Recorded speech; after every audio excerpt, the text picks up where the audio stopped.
আমি এই মুহূর্তে রয়েছি লালমনিরহাটের আদিত্যবাড়ির ফাতেমা ফিলিং স্টোরে। আপনাকে জানিয়ে রাখি যে গতকাল রাতে তেলের দাম বৃদ্ধি পাওয়ার পরও কিন্তু আজও কিন্তু এই তেলের পাম্পে দীর্ঘ লাইন লেগেছে। আমরা যদি একটু আপনাকে দেখানোর চেষ্টা করি, আপনারা দেখতে পাচ্ছেন যে সকাল থেকেই কিন্তু দীর্ঘ লাইন লেগেছে এবং সাধারণ মানুষজন কিন্তু তেল নেওয়ার জন্য এখানে এসেছেন। আপনারা সেটা দেখতে পাচ্ছেন এবং এখানে কিন্তু সর্বোচ্চ 10 থেকে 15টি মোটরসাইকেল ভেতরে ঢুকছে এবং বাকিগুলো কিন্তু রাস্তায় রয়েছে এবং সেখান থেকে কিন্তু তারা লাইন ধরে তারা কিন্তু এখানে তেল নেওয়ার জন্য আসতেছে এবং আপনারা সেটা দেখতে পাচ্ছেন। এবং এখন পর্যন্ত কিন্তু তেলের দাম আজ সকাল থেকে বৃদ্ধি করে দিয়েছেন এবং সেই অনুযায়ী তেল দিচ্ছেন। তো আমরা একটু কথা বলার চেষ্টা করবো যে আপনি কত টাকা তেলের কি অবস্থা? 500 টাকা তেল ভাই। কতক্ষণ লাইনে দাঁড়িয়েছিলেন?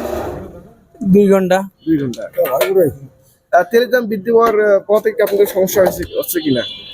সমস্যা তো অবশ্যই হচ্ছে। আগে পাচ্ছিলাম মনে করে তেল কম দামে একটু পাইছিলাম, এখন তো একবারে 19 টাকা করে লিটারে বাড়লো, একটু তো সমস্যা হবেই।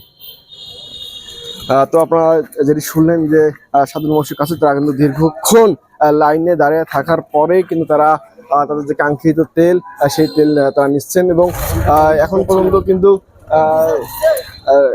আপনারা যদি দেখতে পাচ্ছেন যে এখানকার মতো তেল দেওয়া শেষ এবং পরে আবারও কিন্তু হচ্ছে ওই লাইন থেকে 10 থেকে 15টি গাড়ি আসবে, আবার কিন্তু তারা এখান থেকে তেল সরবরাহ করবে। তো আপনাদেরকে একটু দেখানোর চেষ্টা করবো যে সামনের কি পরিস্থিতি এবং যে লাইন থেকে তেল নেওয়ার জন্য মানুষজন আসতেছে সেই লাইনে আমরা আপনাকে দেখানোর চেষ্টা করব যে সেই লাইন এখান থেকে কিন্তু আবারও তেল দেওয়া শুরু হবে এবং এই লাইন অনুযায়ী কিন্তু আবার তারা যাবে। আপনি কতক্ষণ থেকে এখানে আসেন? আসি ভাই সকাল থেকে। জি ভাই, সকাল 8টা থেকে শুরু করছি।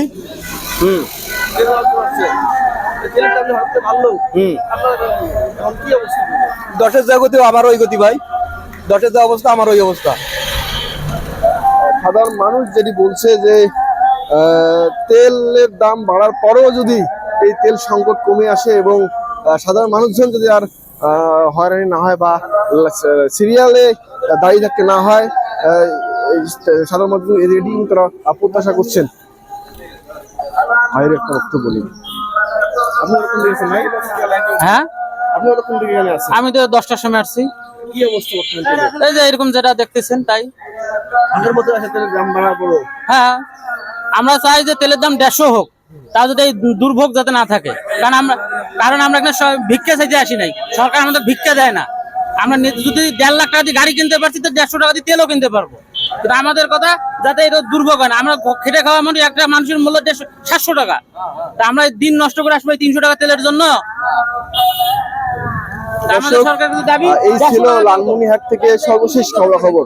আমি রোজি হরমন, নিউজ লালমনিরহাট।